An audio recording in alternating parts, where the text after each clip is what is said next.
Hello everyone and welcome to another video. In endurance racing, raw pace is important, but there's another factor that can make or break your race, your pit stop strategy. A single miscalculated stop can cost you the win, and getting it right is no easy task. Timing your stops, managing fuel, stretching a stint to avoid an extra pit stop, these are all crucial decisions that separate the best from the rest. To make this easier, we at Ultimate Setup Hub have developed a powerful tool, our pit stop calculator. Think of it like a fuel calculator, but on steroids. While a standard fuel calculator tells you how much fuel you need for a race, our tool goes much further. It analyzes every stint, recommends the best strategy, and even helps you adjust mid-race to stay on track. So whether you're racing for a podium or just looking to improve your endurance game, this tool is designed to give you a strategic edge. Let's dive in and see how it works.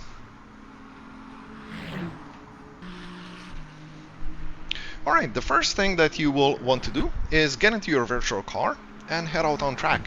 And since in Le Mans Ultimate you are usually starting on cold tires since there are no tire warmers in use, I recommend that you drive around 3 to 4 laps to get those tires up to temps and also get your lap times up to your indicative race pace.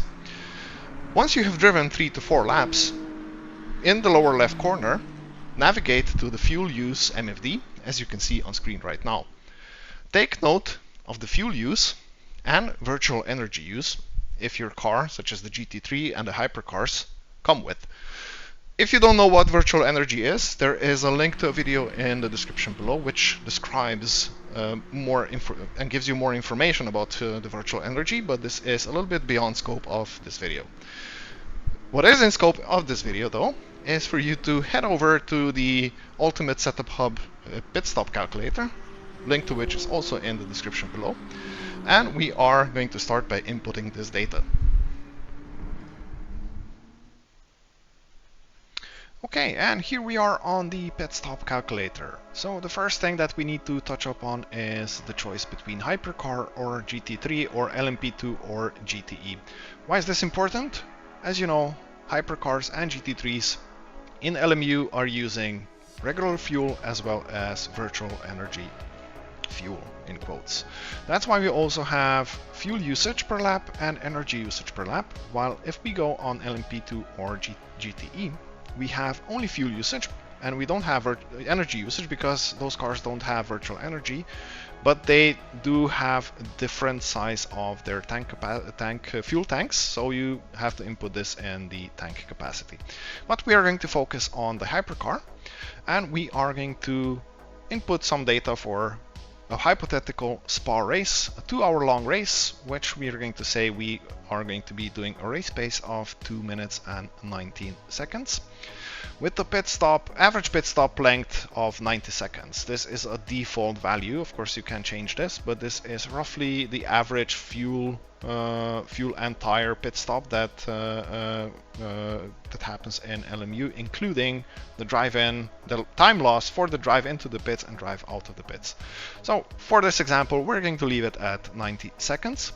And we are going to input the data from our previous practice run, which is we were using fuel at around 4.22 liters per lap and around 5.10% of energy per lap. Once we're done, we click on calculate, and the calculator presents us with requirements, which says the race will last a minimum of 51 laps. This is already adjusted for the time spent in pits, but to be safe, it is going to do calculations with 52 laps of this race. It gives us the rudimentary information about how much fuel we're going to need, and in liters, this means 220 liters will be safe for this 52 laps, or 266% of virtual energy again for those 52 laps. At the same time, it also gives you the information about the fuel virtual energy ratio that you should input in your setup, which in this case is a 0.83. And if we now scroll down a little bit, we come to the meat of the pit stop calculator, where it represents us with a couple of calculated strategies, a flat out strategy and a fuel saving strategy. In the flat out strategy, we can see we have 3 stints of varying lengths, stint 1 19 laps, stint 2 again 19 laps, and stint 3 14 laps. It gives us the information about what our target usage would need to be in order to hit the 19 laps. So if we take on 97% of virtual energy and drive at 5.1% target per lap, we should easily finish those 19 laps. And same for the last stint, although it gives us the better information. How much fuel do we need to take on now for the last stint? And if we still drive at 5.1% virtual energy use per lap and have 72% of virtual energy on board, we should be able to finish the last 14 laps with ease.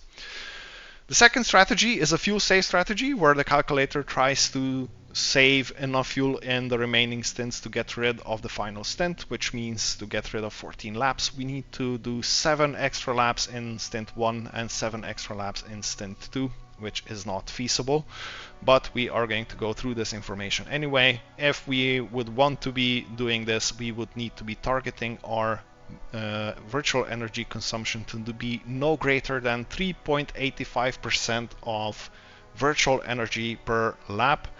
If we were to do this, we can drive 26 laps in the first stint. This is not possible unless we're really going slow, and in that case we are hurting our race strategy even more. So what we are going to decide in this case, we are going to save this first strategy, where we have 3 stints, 2 19 lap stints and 1 14 lap stint. In order to do this, we click on Save Strategy, and we are going to say SPA 2 hours for the strategy name, and click on Save. Once the strategy is saved, we are redirected to the next page, where we are greeted with the same rudimentary information. And we are going to scroll down a little bit, where we can see also the race progress, which we will touch up in a bit, and our saved strategy. Okay, and down below here we have our saved strategy stints, which are 3 stints, 2 of 19 laps and the final one of 14 laps.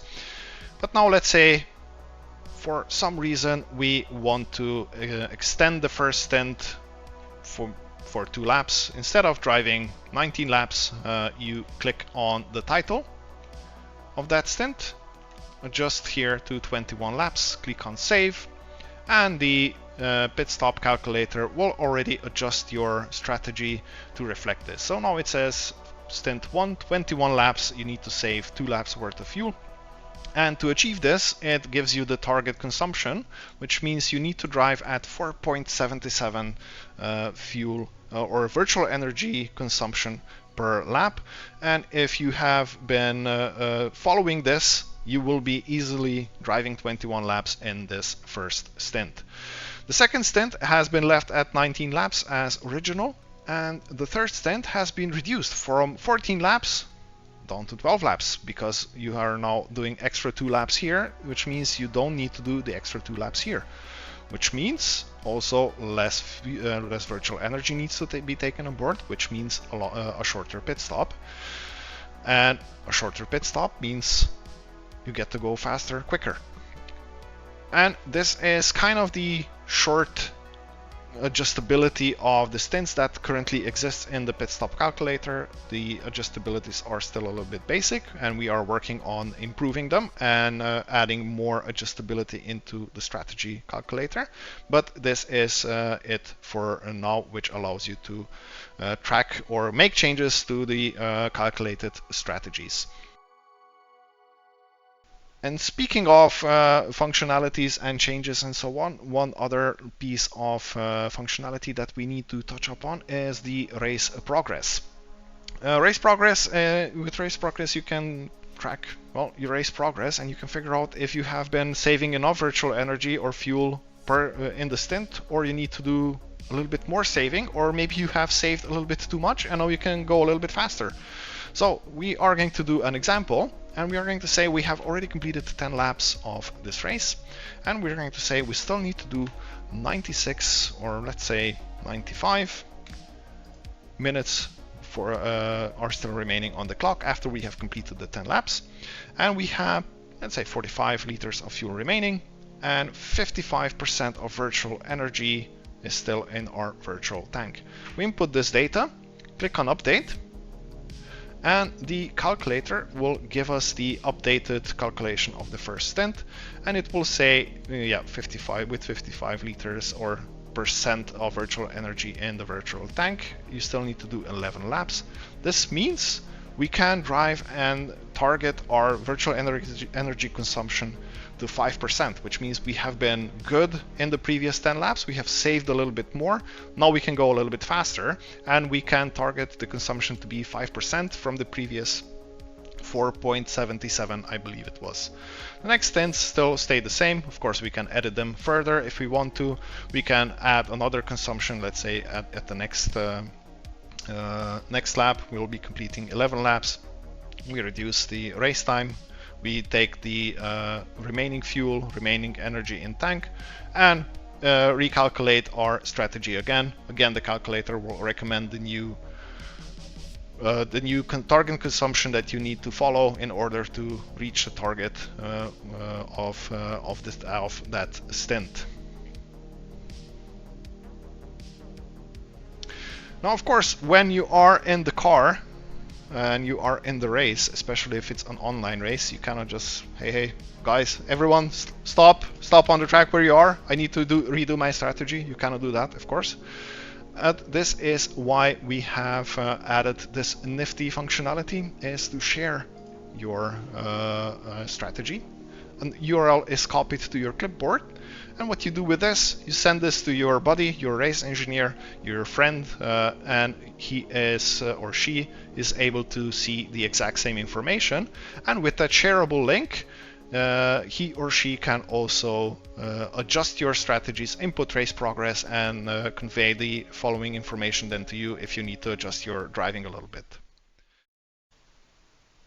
Alright, with this we will conclude our short intro and walkthrough into the ultimate setup hub Pitstop calculator, a tool which we hope will help many of you racers in coming up with the perfect strategy for your race, and you will be able to separate yourself from the rest, like we said before, and you will be able to win many races. Anyway, enough of rambling. Thank you very much for watching, and I'll see you in the next one. Bye bye.